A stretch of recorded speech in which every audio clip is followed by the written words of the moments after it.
Welcome back to another video on RIP News. Over the past 24 hours, the world has bid farewell to some truly extraordinary individuals. Today, we pause to remember their lives, honor their memories, and reflect on the legacies they leave behind. If their stories have touched your heart, we humbly ask you to show your support by liking this video, a small gesture of respect for lives that meant so much to so many. Thank you for being here. A trailblazing journalist, gifted author, and fierce advocate for the LGBTQ+ community, who passed away on May 22, 2025, at the age of 69 in her beloved hometown of Philadelphia. Born in 1955, Victoria's journey was defined by unwavering courage, deep passion, and a relentless pursuit of truth and justice. From a young age, she showed a profound commitment to storytelling and activism, qualities that would shape her remarkable and influential career. For over 30 years, Victoria was a pioneering voice in LGBTQ+ journalism. She wrote the influential Lavender Tube column in the Bay Area Reporter, offering incisive critiques of television and pop culture through a queer lens. Through her words, she gave visibility to stories and perspectives often ignored or marginalized by mainstream media. Even as she bravely battled cancer and multiple sclerosis, Victoria's dedication never waned. She continued to write, inspire, and inform from her hospital bed until just weeks before her passing. Victoria's impact extended far beyond journalism. She was an acclaimed author, with several powerful books to her name. Among them, Ordinary Mayhem stands out, winning the prestigious Lambda Literary Award in 2016. Her writing courageously explored complex themes like disability, social justice, and queer identity with honesty, nuance, and heart, opening doors for conversations many had avoided. But Victoria was more than a writer. She was a passionate advocate who used her platform to amplify marginalized voices and challenge societal norms. Her fearless reporting helped pave the way for future generations of LGBTQ+ journalists and activists, breaking down barriers and demanding equality and representation. Her colleagues and friends remember her as a relentless truth seeker, a compassionate storyteller, and a tireless fighter for justice. Her work not only informed but inspired, encouraging others to stand up, speak out, and demand change. Victoria's personal life reflected the same strength and resilience. She was deeply loved by those close to her and was preceded in death by her wife, Maddie Gold, a talented painter who passed away in 2022. Despite enduring immense personal hardships, Victoria remained a beacon of hope and inspiration for all who knew her. As we honor Victoria A. Brownworth today, we remember a woman whose words transformed lives, broke down barriers, and gave a powerful voice to the unheard. Her legacy lives on in every story she told, every truth she revealed, and in the countless people she inspired to fight for a better, more inclusive world. If Victoria's story has touched your heart, please like this video and share your memories or tributes in the comments below. Together, let's celebrate a life dedicated to courage, truth, and the transformative power of storytelling. Devin Harges was born on July 29, 1983, in Houston, Texas. From a young age, Devin was surrounded by the world of rodeo, as his family was deeply involved in the sport.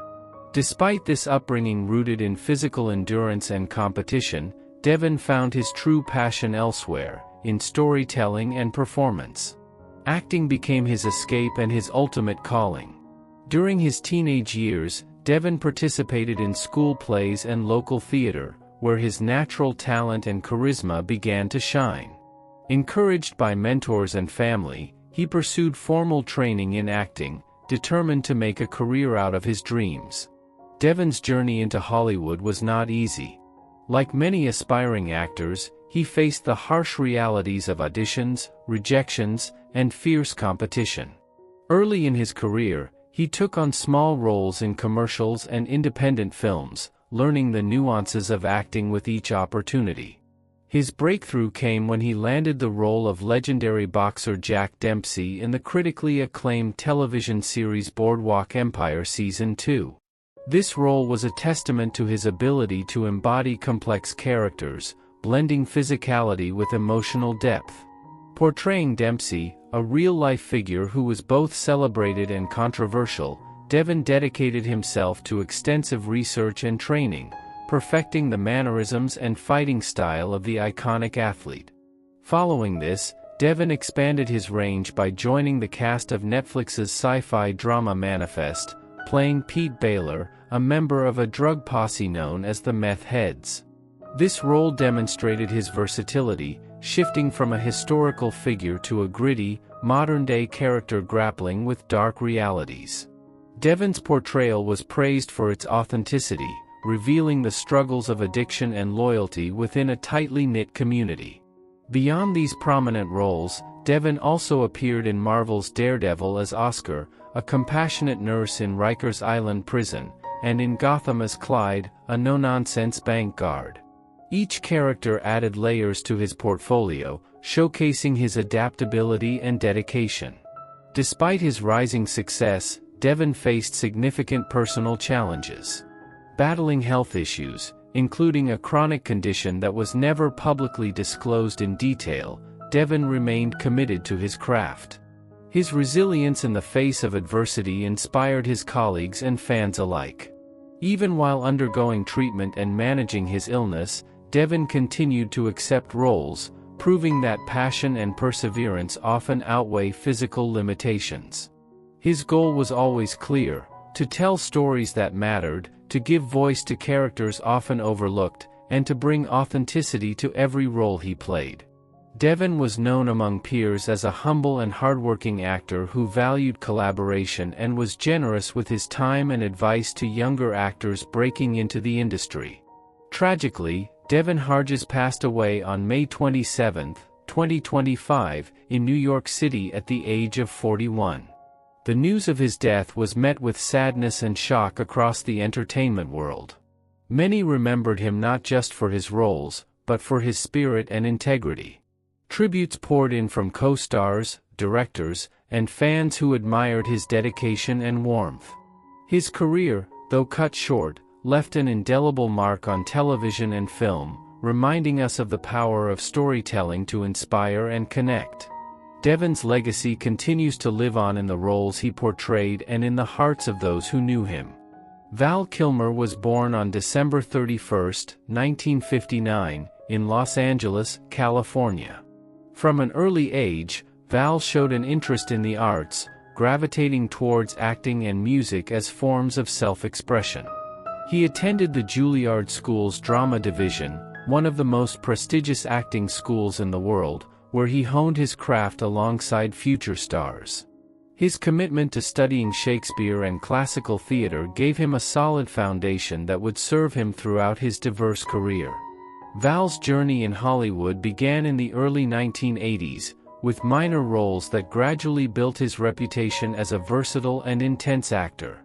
His breakout came with the 1984 film Top Secret, a comedy that showcased his comedic timing and charisma. However, it was his role as Iceman in the blockbuster hit Top Gun, 1986, that catapulted him into mainstream fame.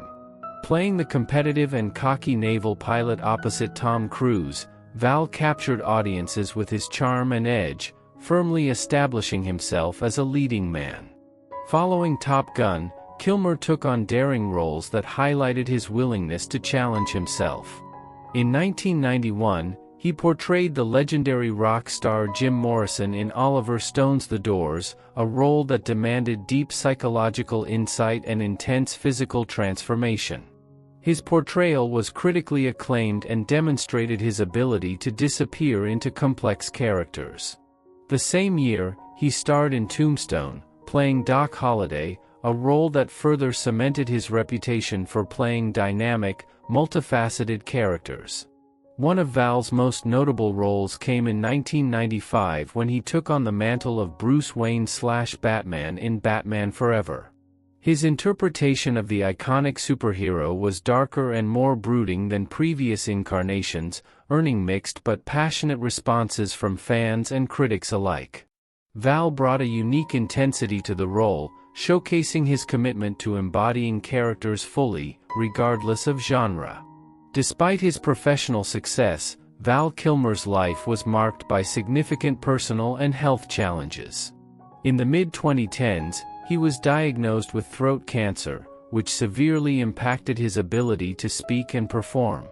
His battle with the disease was private but fierce, and though he underwent treatment, the illness left lasting effects on his voice and appearance. Throughout this difficult period, Val demonstrated remarkable resilience, continuing to act in voice roles and small projects, refusing to let his illness define or end his career. Val's goals throughout his life were deeply rooted in artistic expression and pushing the boundaries of traditional Hollywood roles. He sought to work not only in blockbuster hits but also in experimental films and theater, often collaborating with independent directors and taking risks that many actors of his stature would avoid. His dedication to his craft was evident in his willingness to immerse himself fully in each role, whether playing a rock star, a cowboy, or a comic book hero. He was also known for his rebellious spirit and candid personality, often speaking openly about the pressures and hypocrisies of the entertainment industry. This authenticity endeared him to fans who admired his refusal to conform to industry expectations and his pursuit of personal artistic integrity. Val Kilmer passed away in 2025, leaving behind a legacy of iconic roles and a career defined by fearless artistic choices. His work continues to influence actors and filmmakers around the world, reminding us of the power of dedication, versatility, and resilience. Beyond his roles, Val's story is one of courage, both on and off the screen, and his contribution to film remains an inspiring chapter in Hollywood history. Today, we remember the life and legacy of Mike McCallum, a legendary Jamaican boxer, a three-division world champion, and one of the most technically gifted fighters the sport has ever seen. Known around the world as the Body Snatcher for his punishing and precise body punches, Mike passed away suddenly on May 25, 2025, at the age of 68, in Las Vegas. Reports say he was on his way to the gym, the very place that had long been a sanctuary for him, when he felt unwell and pulled over. He was later found unresponsive in his car and was pronounced dead at the scene.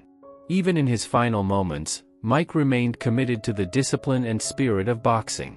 Born on December 7, 1956, in Kingston, Jamaica, Mike grew up in the Olympic Gardens and Tower Hill communities, neighborhoods that would shape both his resolve and his fighting spirit. Under the mentorship of local coach Austin "Teely" Taft, McCallum discovered his love for boxing early in life. That passion quickly evolved into a career that not only brought him personal glory but helped place Jamaican boxing on the global map. In 1984, Mike made history by becoming the first Jamaican to win a world title in professional boxing, defeating Ireland's Sean Mannion at Madison Square Garden to capture the WBA Junior Middleweight Championship. This historic victory was not just personal, it was a win for an entire nation. Over nearly 2 decades, McCallum built one of the most respected resumes in the sport. He was a world champion in 3 different weight divisions, claiming the WBA Junior Middleweight title in 1984, the WBA Middleweight title in 1989, and the WBC Light Heavyweight crown in 1994. He retired with a remarkable record of 49 wins, 5 losses, and 1 draw, including 36 wins by knockout. Mike was widely known for his technical brilliance in the ring. His style was calm, calculated, and cruelly effective, targeting his opponents' bodies with devastating combinations, then following up with perfectly timed overhand shots once their guard dropped. His nickname, the Body Snatcher, wasn't just branding, it was an accurate reflection of how he broke opponents down. Despite his undeniable skill, McCallum never received the megafights many believed he deserved. He was unable to secure bouts against the era's most famous names, Sugar Ray Leonard, Marvin Hagler, Thomas Hearns, and Roberto Duran, often referred to as the Four Kings. Still, Mike carved out his own path to greatness. He faced and challenged top-tier opponents like James Toney in 2 epic battles, further earning the respect of boxing fans and insiders around the world. His place among the all-time greats was solidified in 2003 when he was inducted into the International Boxing Hall of Fame. In 2011, Ring magazine ranked him 8th on its list of the best middleweight title holders of the last 50 years. But Mike McCallum's legacy extended beyond titles and statistics. For Jamaicans, he was a symbol of pride, discipline, and resilience. He carried the hopes of a small island on his shoulders every time he stepped into the ring. His success proved that greatness could come from humble beginnings, and his story inspired countless young athletes across the Caribbean. Following his passing, tributes poured in from across Jamaica and the boxing world. The country's Minister of Culture, Gender, Entertainment, and Sport expressed sorrow over his death, calling him a true national icon and offering condolences to his family. Prime Minister Andrew Holness also honored McCallum, recalling his roots in Tower Hill and Olympic Gardens and highlighting the government's efforts to build a sports center in the community where Mike's journey began. Though he is gone, Mike McCallum's legacy lives on, in every boxer who trains with determination, in every Jamaican who believes in their potential, and in every fan who still watches his fights in awe. He was a quiet warrior, never loud in his victories, never boastful in his skill. He didn't seek the spotlight, he simply let his fists do the talking. He was a man of principle, of precision, and of perseverance. As we honor the body snatcher today, we remember a man who fought with heart, lived with dignity, and left behind a legacy that transcends the sport. His impact will be felt for generations to come. Rest in power, Mike McCallum, a true champion in and out of the ring. Born on November 5, 1955, in San Diego, California, Kristen Mary Houghton, known globally as Kris Jenner, has lived a life defined by transformation, resilience, and reinvention. Long before she became a household name, Kris was a young woman balancing the responsibilities of motherhood with the weight of personal dreams. Her early life was marked by both opportunity and challenge. She worked as a flight attendant in her 20s and later married attorney Robert Kardashian, with whom she had 4 children, Kourtney, Kim, Khloe, and Rob. After their divorce and his eventual passing, she found love again with Olympic champion Bruce Jenner, now Caitlyn Jenner, and had 2 more daughters, Kendall and Kylie. Through divorce, grief, public scrutiny, and life's unpredictability, Kris stood firm as the center of her family. But it was in 2007, with the debut of Keeping Up with the Kardashians, that Kris Jenner's story changed forever. What began as a reality show quickly turned into a billion-dollar dynasty, with Kris serving as the driving force behind the branding of each of her children. From Kylie's billion-dollar cosmetics empire to Kim's domination in beauty, fashion, and law, Kris Jenner's unmatched managerial skills built a pop culture empire that redefined fame itself. Now, at 69 years old, Kris continues to challenge society's expectations of age, beauty, and relevance. Her recent 100,000-pound facelift, rumored to be her 5th cosmetic surgery, has reignited conversations around aging, self-care, and celebrity aesthetics. Performed by acclaimed New York surgeon Dr. Stephen Levine, the procedure left her looking astonishingly refreshed, so much so that fans joked she looked younger than her daughter Kim. The transformation became a viral moment, with hashtag #KrisJennerNewFace trending across TikTok, Instagram, and beauty forums, as thousands speculated about the secret behind her timeless glow. While critics debate the ethics of cosmetic enhancement, Kris has always been transparent about her choices, even documenting some procedures on national television. Her openness has helped normalize self-care and elective beauty for women across all generations. Yet beyond the glamour, surgeries, and photo ops, Kris Jenner's real legacy is her tenacity, intelligence, and unshakable belief in her family. She turned scandal into strategy, heartbreak into power, and reality television into a cultural movement. Whether navigating personal losses, business deals, or raising 6 ambitious children in the global spotlight, Kris never faltered. She has redefined what it means to be a modern woman, blending family, business, and fame with elegance and discipline. As she nears her 7th decade, Kris Jenner is more than a celebrity matriarch, she is a testament to the power of reinvention. She did not just influence trends, she created them. She didn't just raise stars. She nurtured an empire.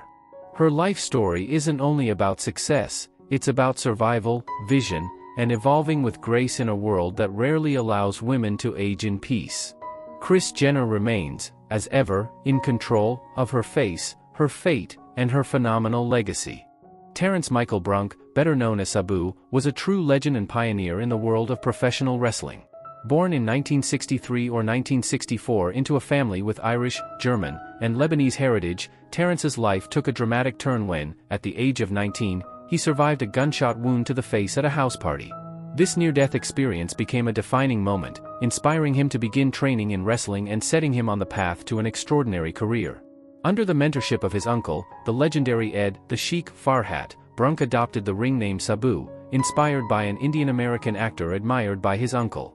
Starting in 1985, he wrestled on the North American independent scene before traveling to Japan, where he competed in frontier martial arts wrestling and New Japan Pro Wrestling.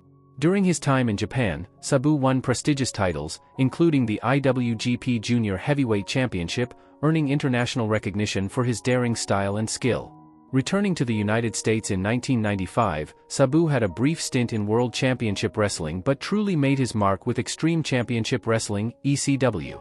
Known for his fearless, high-risk wrestling style, he became a 2-time ECW World Heavyweight Champion, 1-time ECW World Television Champion, and 2-time ECW Tag Team Champion alongside Rob Van Dam.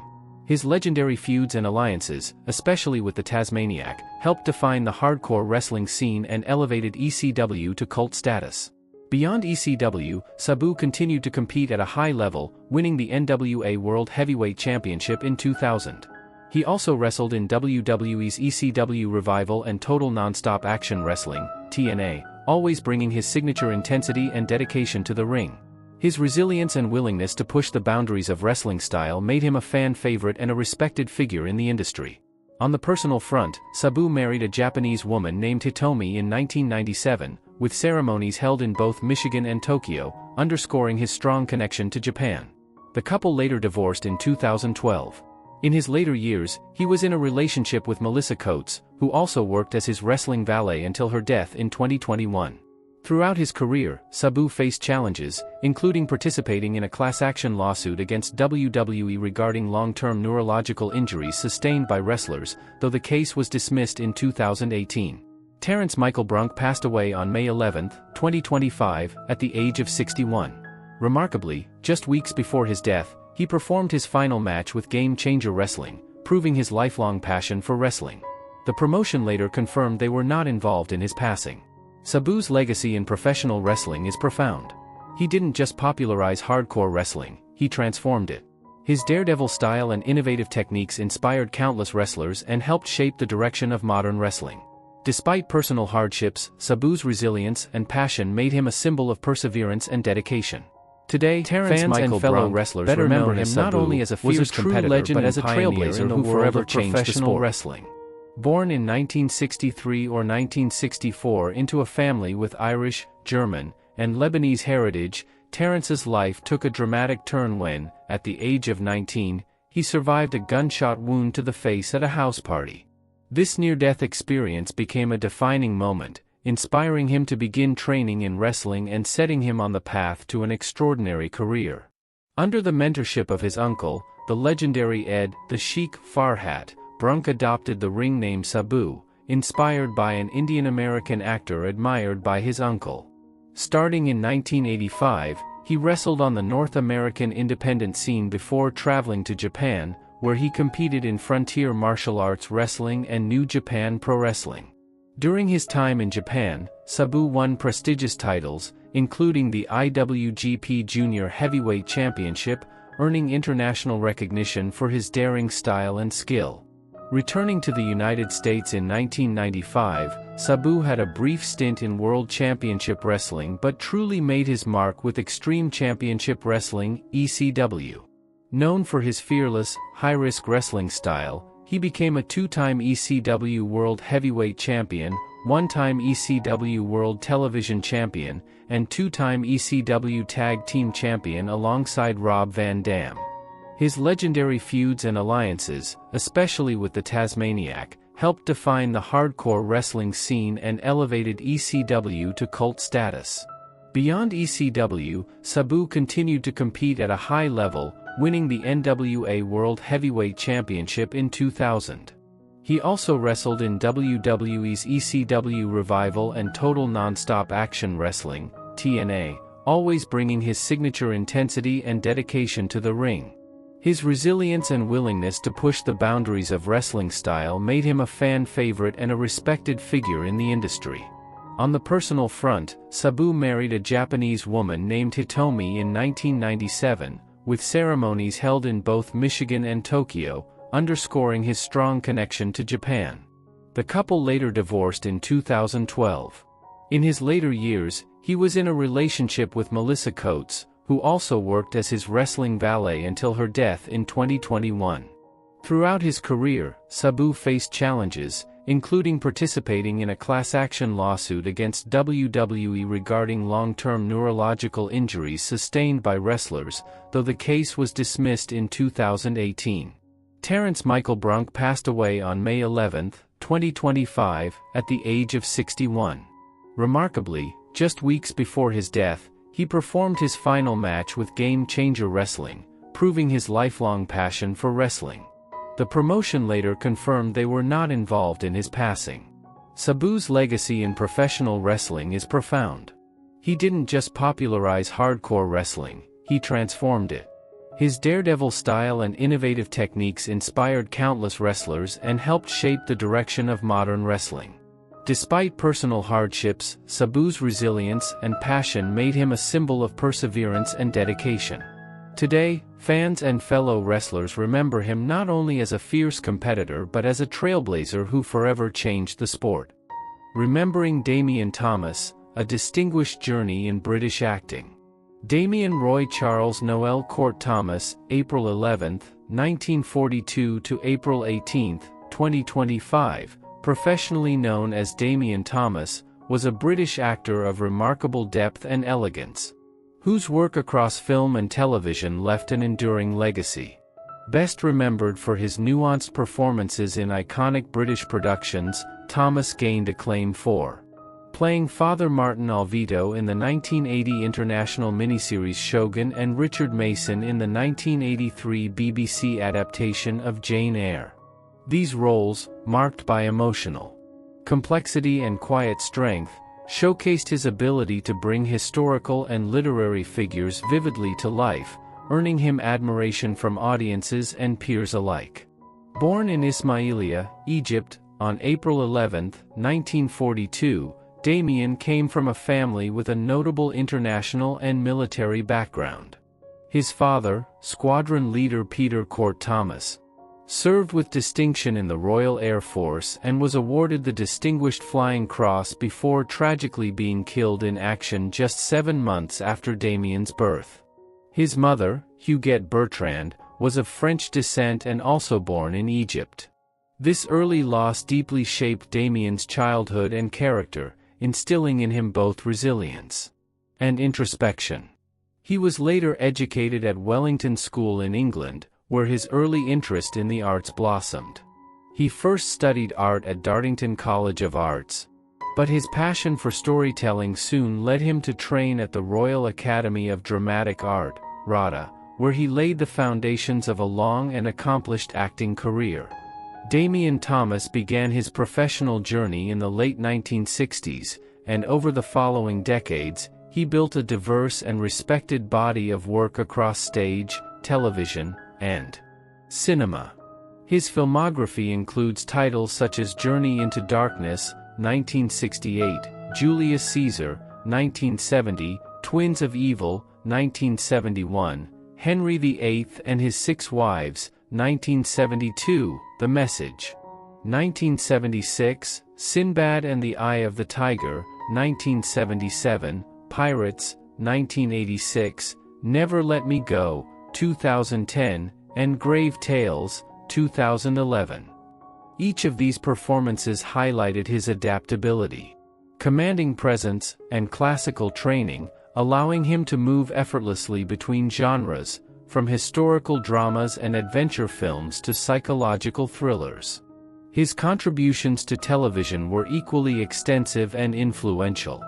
Thomas made notable appearances in a variety of celebrated British series including Jason King, Van der Valk, Special Branch, Wild Alliance, Beau Geste, Tenko, Widows, Wish Me Luck, House of Cards, and The Professionals. He also featured in cult classics like Blake's 7, AD, Noble House, and Dempsey and Makepeace, and brought timeless literary characters to the screen in episodes of Sherlock Holmes and Agatha Christie's Poirot, particularly in the fan-favorite episode, Murder on the Links. Throughout his career, Thomas displayed an elegant screen presence that often portrayed intellectual, aristocratic, or mysterious figures with quiet intensity. Beyond the screen, Damien Thomas lived a personal life marked by love, family, and resilience. He was married 3 times. His first marriage was to Jocelyn Spath in 1968. His second marriage, in 1980, was to Françoise Alois Drey, with whom he had a son, Dominic. Later in life, he found lasting companionship with Julia Sargent, whom he married in 2012. Together, they had 2 daughters, Maud and Phoebe, and remained together until his passing. Despite the challenges of his career and personal health, Thomas remained a loving father and devoted husband. In his later years, Thomas faced a difficult battle with progressive supranuclear palsy, a rare neurological disease that affects balance, movement, and speech. After years of gradual decline, he passed away on April 18, 2025, at the age of 83. He died surrounded by loved ones, leaving behind a grieving but proud family and an artistic legacy cherished by audiences across generations. Damien Thomas will be remembered not just for the roles he played, but for the quiet dignity with which he carried himself throughout his life and career. A man of culture, intelligence, and grace, he brought integrity to every role he undertook. His legacy continues to inspire actors and fans who appreciate storytelling that is subtle, layered, and emotionally truthful. His work, spanning more than 5 decades, remains a testament to the enduring power of performance, and to the life of a gentleman actor who gave his art everything he had. Gene Hackman, January 30, 1930, c. February 18, 2025, was more than a Hollywood actor. He was a symbol of determination, versatility, and timeless talent. Born in San Bernardino, California, Hackman's early life was marked by hardship. After his parents' divorce, he left home at just 16 and joined the U.S. Marine Corps by lying about his age. Those early years of discipline and grit shaped the unshakable work ethic that would later define his career. After leaving the military, Hackman struggled through various odd jobs, from truck driver to furniture mover, before chasing his true passion, acting. While studying at the Pasadena Playhouse, he was voted least likely to succeed, alongside fellow student Dustin Hoffman. But Hackman didn't let rejection stop him. He moved to New York, took on stage roles and small TV parts, slowly building the foundation of a legendary career. He made his credited film debut in Lilith, 1964. But it was his Oscar-nominated performance as Buck Barrow in Bonnie and Clyde, 1967, that marked his arrival in Hollywood. Just a few years later, he earned the Academy Award for Best Actor for his role as Jimmy "Popeye" Doyle in The French Connection, 1971, delivering one of the most iconic performances in cinema history. Hackman's career spanned more than 4 decades. He won his second Oscar, this time for Best Supporting Actor, for playing a brutal sheriff in Clint Eastwood's Unforgiven, 1992. He brought intelligence and complexity to every role he played, whether it was the charming villain Lex Luthor in Superman, a troubled coach in Hoosiers, or a quirky patriarch in the Royal Tenenbaums. His filmography reads like a masterclass in acting: The Poseidon Adventure, Scarecrow, The Conversation, Night Moves, A Bridge Too Far, Under Fire, The Firm, Crimson Tide, Get Shorty, Enemy of the State, and Runaway Jury, among others.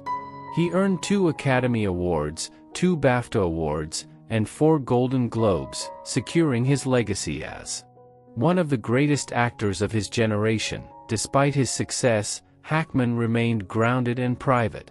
He retired from acting in 2004 after Welcome to Mooseport and turned to writing novels, exploring historical fiction with the same passion he once brought to the screen.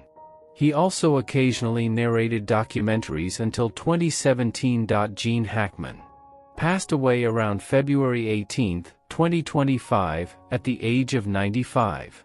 He was a defining figure of the new Hollywood movement, a man who never chased fame, but achieved greatness through sheer talent, persistence, and authenticity.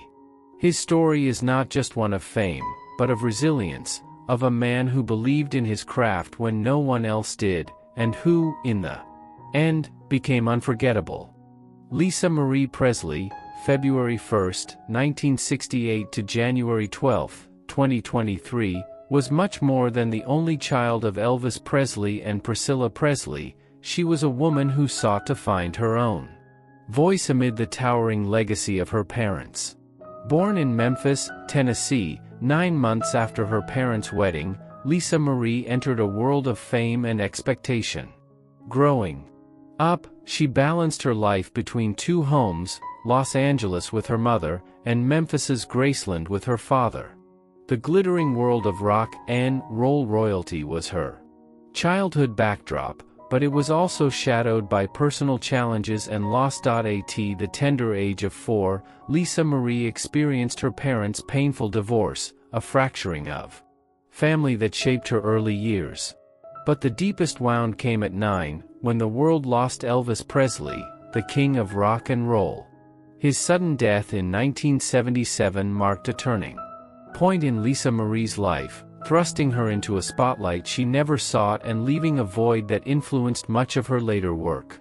The young girl who once found comfort in her father's presence was now heir to a legacy both monumental and burdensome, following the deaths of her grandfather Vernon Presley in 1979 and her great-grandmother Minnie May in 1980. Lisa Marie became the sole heir to her father's estate.